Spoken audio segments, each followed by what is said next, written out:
Бекарский. Таңда ғой бір топты алып бетіндегі. Ай тобы орнына қойып. Келесіне жасырып ала қойып. Қандай топ? Аламшар топ, да? Аламшар тобы қайнақта? Жоққа отыр.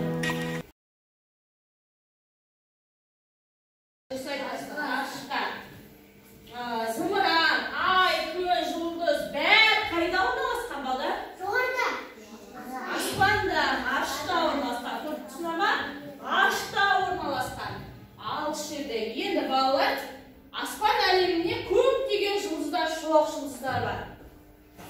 Сол жұлдыздар туралы бір мультик бар. Соны тыңдайықшы бірге, ема? Иә. Ол жұлдыз емес, ұшақ қой. Қандай керемет. Менің де ұшқым келеді. Онда саған ұшқыш болу керек. Жоқ, ұшақпен емес, құс секілді қалықтап ұшқым келеді. Ұшақпен емес, сен ғарыш кемесімен ұшатын ғарышкер бол. Сонда кеме ішінде қалықтап ұшып жүресің. Шын ба? Ғарышкерлер кеменің ішінде қалайша қалықтап ұшып жүреді? Жер бетіндегі барлық заттардың салмағы болса, ғарышта ешбір заттың салмағы болмайды. Сондықтан да қалықтап ұшып жүреді. Ғарышкерлер қандай бақытты жандар. Иә, осындай бақытқа ие болған алғашқы ғарышкер Юрий Гагарин. Ол 1961 жылы 12 сәуір күні Қазақ жеріндегі Байқоңыр ғарыш айлағынан ғарышқа ұшқан. Қалықтап ұшып жүріп, қандай кереметтен тамсанған шығар. Дәл таптың, тек Гагарин қалықтап ұшқанына емес, ғарыштан жердің әдемілігін көріп, қандай кереметтен тамсанған. Ғарыштан жер қандай болып көрінеді екен? Жер ғарыштан әдемі, көгілдір шар болып көрінетін жер.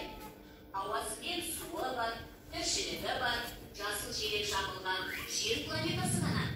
Сондықтан оны көгілдір планета деп атайды. Осыншама ғаламат нәрсенің неге болмаса, бір бөлшегін көру үшін ғарышкер болғым келеді. Қазақ халқынан шыққан ғарышкерлер бар ма? Әрине, Тоқтар Әубәкіров, Талғат Мұсабаев, қазақ халқының тұңғыш ғарышкерлері. Сонда мен ғарышкер болсам, қазақ халқынан шыққан алғашқы ғарышкер қыз болады екенмін ғой, иә? Тыңдадық па, балдар? Иә. Ғарышкер қандай болу керек? Білеміз бе? Дені сау, сабаққа мықты, жақсы оқу керек, солай ма? Сабағын жақсы оқып, беспен оқып, деніміз сау болу керек. Қандай ғарышкер ұшты? Таныстар. Бірінші Юрий Гагарин деген ғарышкеріміз, орыс ғарышкеріміз. Ұшқан екен, ең бірінші ұшқан орыс ғарышкеріміз. Одан кейін қараңыздар, қандай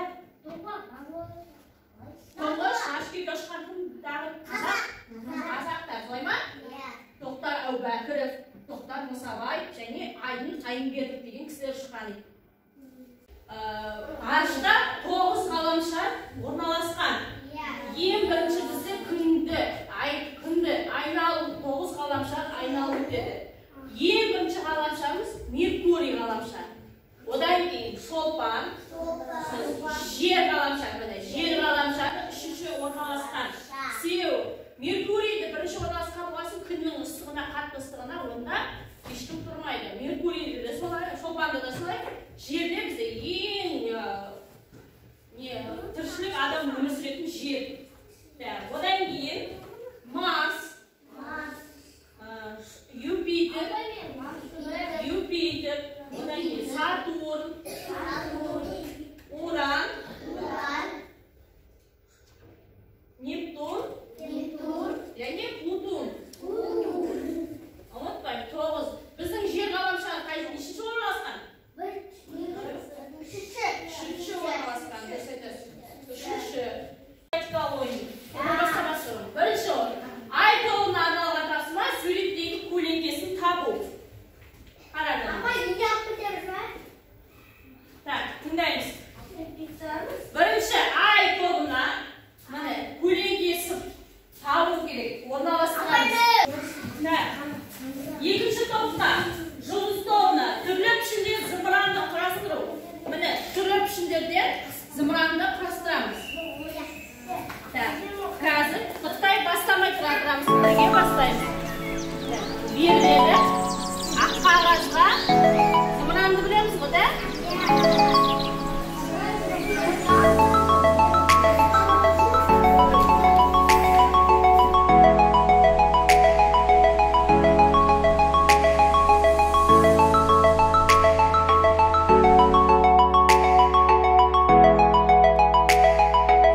болуларыңа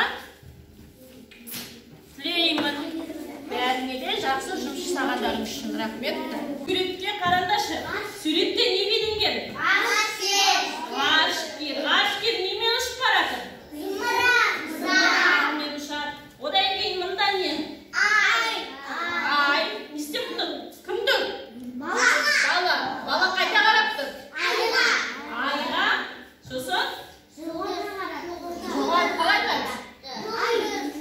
Жұлдыз. Ай, қайда орналасқан? Аспанда орналасқан. Солай ма? Аспанда орналасқан. Бала нені армандап тұр екен? Бала не армандап тұр? Қараңдаршы. Айға қалай ұшсам болады екен деп. Солай ма? Айға ұшу үшін не керек сонда? Зымыран керек. Ол зымыранға міну үшін кім болу керексің бірінші? Ғарышкер болу керек. Солай ма? Ғарышкер. Сендер ғарышкерлер болған келе ма? Қандай ғарышкер боламын? Ғарышкер болу үшін не істеу керекпіз? Сосын тағы не істеу керекпіз? Сабақты беске жақсы оқу керекпіз. Сосын тағы не оқу керек дедік? Өздеріне. Деніміз?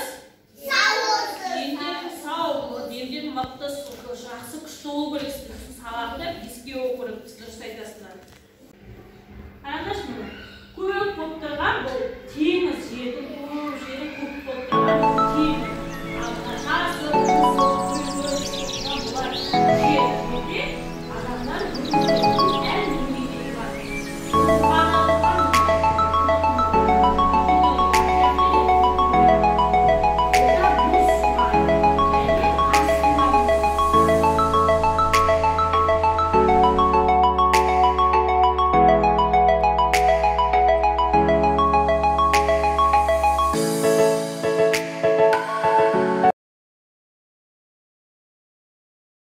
Сабағымызды бағалаймыз, мектеп сабақтарымызды.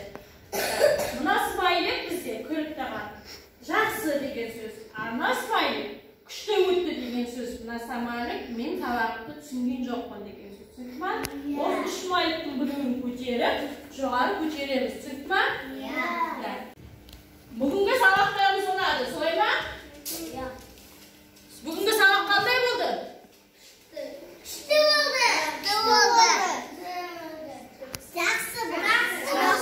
От шашу бағалау арқылы қорытындылайды, солай ма? Бәріміз төменнен бастап жақсы өтті. Төменнен бастап жоғары қарай бірге.